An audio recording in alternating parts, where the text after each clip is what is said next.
Every defense has a checkmate, and for Georgia, it is match coverage. When the offense spreads the field and tries to attack every blade of grass, we answer with a coverage that matches every route and closes every window. And at the heart of that system sits one of the most advanced coverages in football, cover four palms. This is the foundation of our Dawgs Dynasty Defense in college football 26, built to stop tempo, to erase deep threats, and punish every bad read. Today, we're breaking it all down, the rules, the reads, and showing you how you should run it with in-game examples. Now, this breakdown is just one part of a full defensive series we're building for college football 26. We'll be covering all of Georgia's core principles, breaking down 3-4 tight and our 3-3-5 looks, and we'll be going over all the blitzes and match coverages you will need to dominate, and we are calling it the Dawgs Dynasty Defense. Now, if you want to check out everything that I've released for this whole scheme, I will link the playlist down below. Now, let's break down why Georgia's palms-based match defense is so dangerous and why it's the perfect coverage to build around in college football 26. So what is match coverage? It isn't a passive zone or pure man, it's post-snap route reading. It is a defense that has defenders playing zone, but they are reading receivers, and they will either man up players and lock them down, or they can become free to double team and bracket other players, or play zone looking for work and helping on anyone who comes in their area, and this can lead to confusion and a ton of mistakes on offense. And then palms coverage can help erase modern spread concepts. Palm is my go-to answer for 3x1 offenses and can be really good for 2x2 spread sets. It automatically adjusts to route distribution, and your corners and safeties can switch based on how the receiver's routes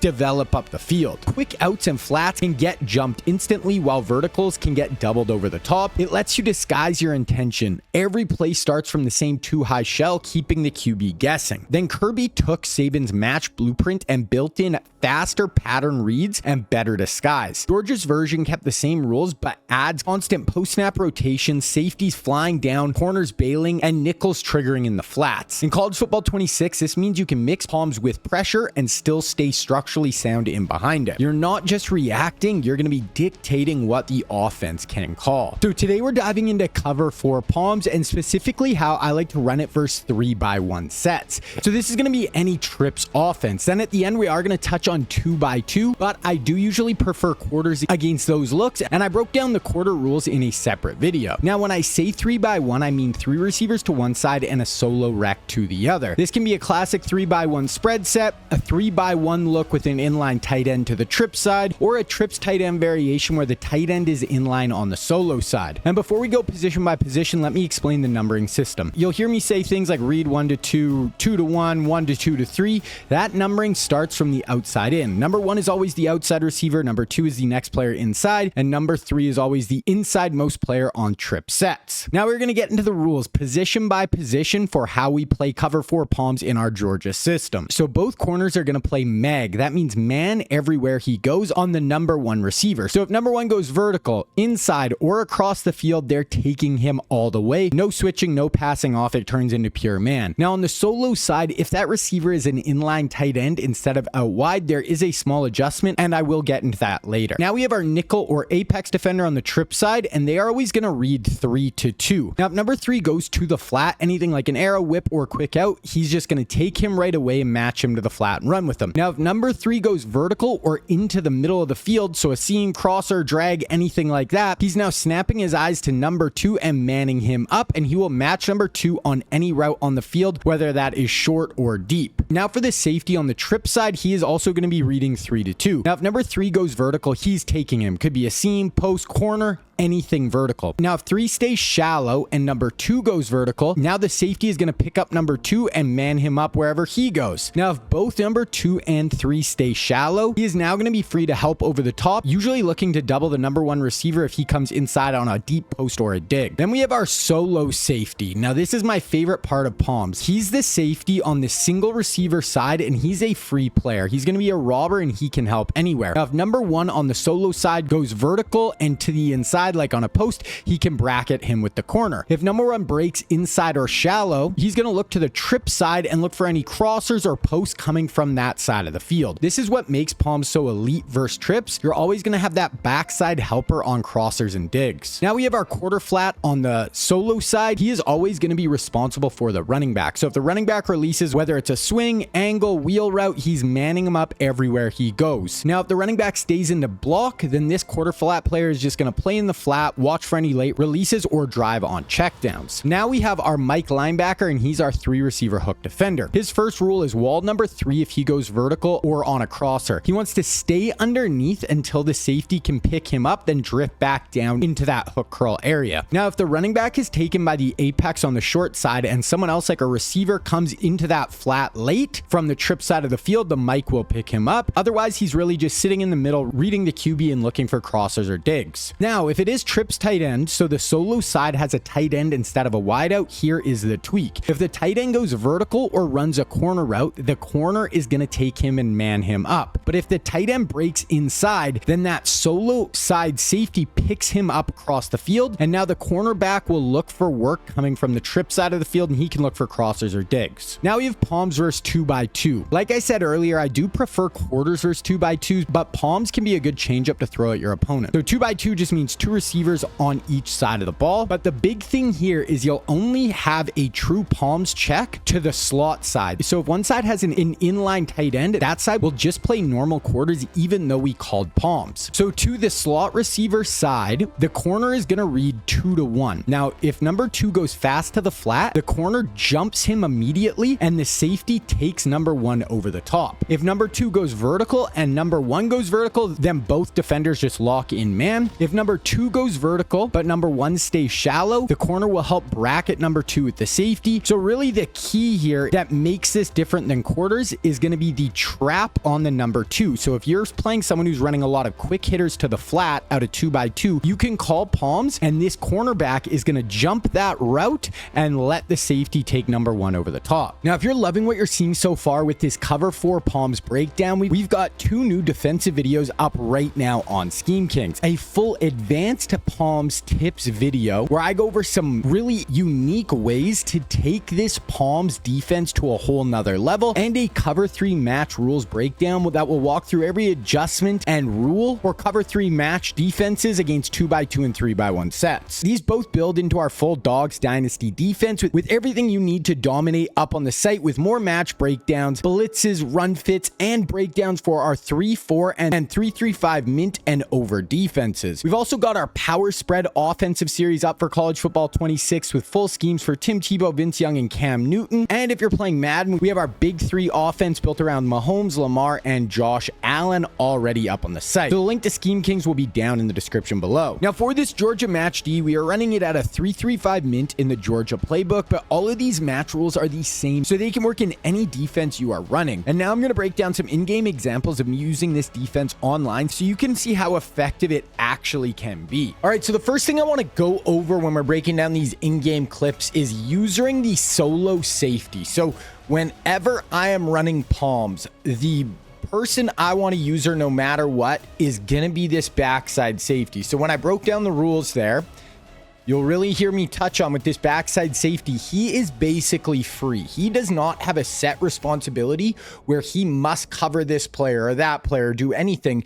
So you don't really even have to know the responsibilities. You are basically going to play in the middle of the field, and you're either going to look to the solo receiver if he comes open in the middle, or you're going to look for any trips players that are coming into the middle of the field. So playing in this guy is almost foolproof when you're playing in palms because you really don't have a set rules and you can just make plays anywhere. So on this play, right off the snap, I see this guy go up the seam and our corner for some reason kind of bites down. So I see that right away. My eyes go to that solo receiver, and because I have nobody that I'm actually responsible for, I see that, I jump it right away, step in front, get the pick.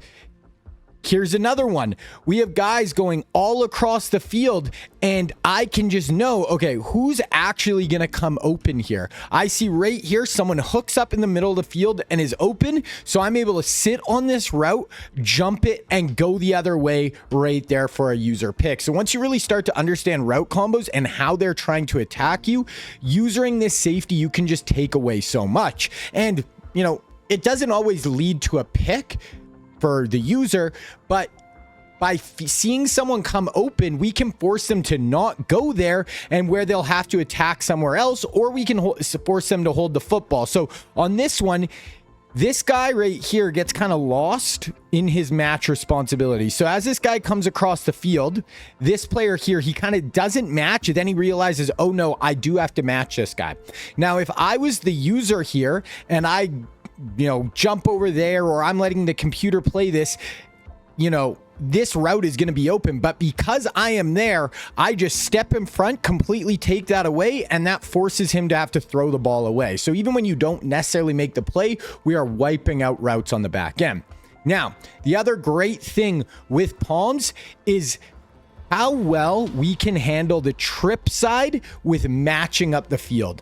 These players, vertical routes, corner routes, posts, all of them get matched so seamlessly with our three, our quarter flat, our outside corner, and our safety on this side of the ball, that it's just beautiful. So, for example, on this one, they're going to run a little corner route to the outside, and we get a double team on the corner route right there. So 2 guys on this corner route. Then we have our post coming from this side with our corner matching this guy all the way across the field. So they have multiple deep routes here, and they are all completely taken away. I trust these guys on the back end. So I've seen someone come free with my user. I step down. He tries to go one-on-one. Our corner just matches this post down the field, steps in front, and we get the pick.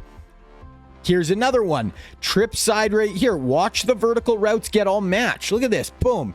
Everything's matched down the field right here. Post matched, deep ball matched, matched. As the user, I see this route coming open down below, so I'm able to step down and take that away. He has nowhere to go with the football, so he tries to go up over the top. Our match coverage is just right there, matched all the way down the field on that vertical route. Step in front and pick him off.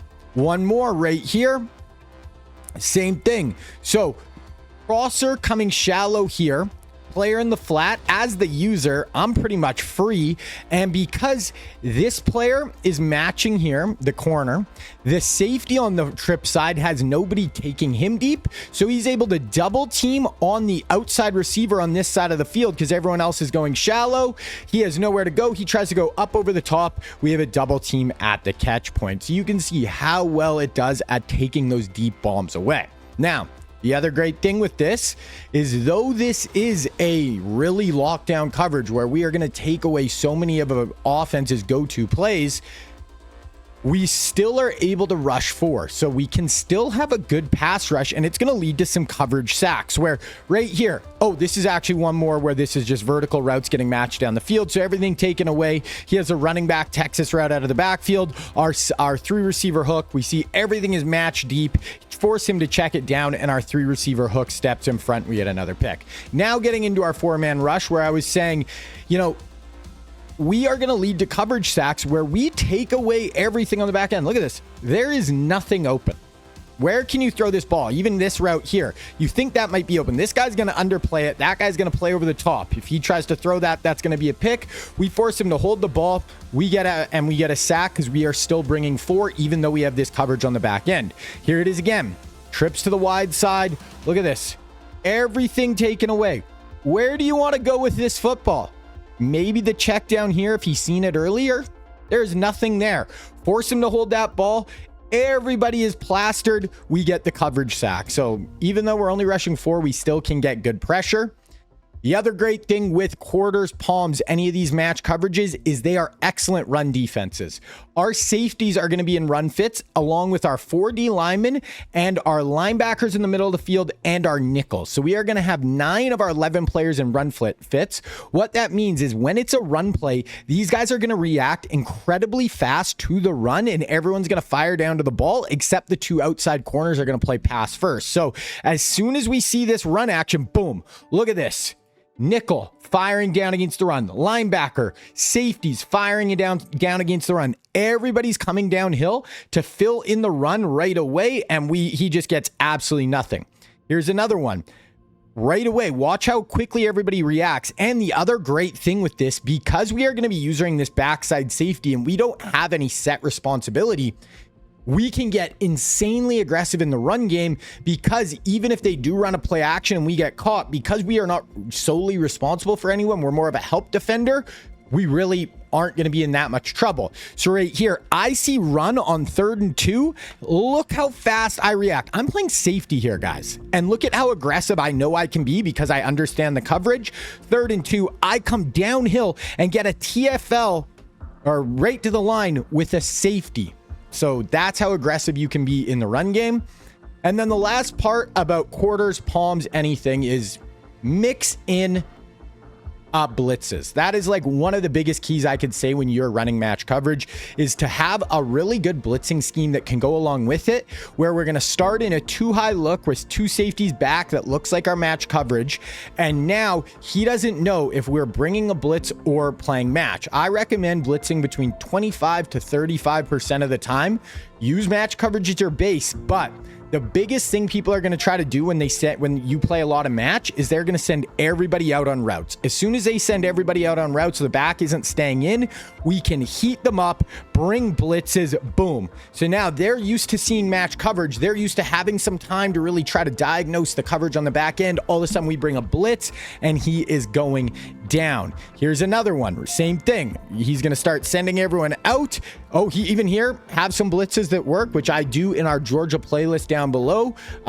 Even if they block their running back, we can still get pressure. So that is the other huge key, guys. Have blitzes you can mix in with your palms. Now, with just what you have here for this Georgia Palms defense, you will be in a great spot. But remember, there are 2 more videos up right now with our Palms Advanced match coverage breakdown and our Cover 3 match breakdown up on Scheme Kings that can help you take your match defense to the next level. Then if you want a full breakdown of the overall vision behind this Dawgs Dynasty defense, including a deep dive into the personnel we're going to use and how it all ties together, then make sure you check out the full intro video for the entire scheme right here.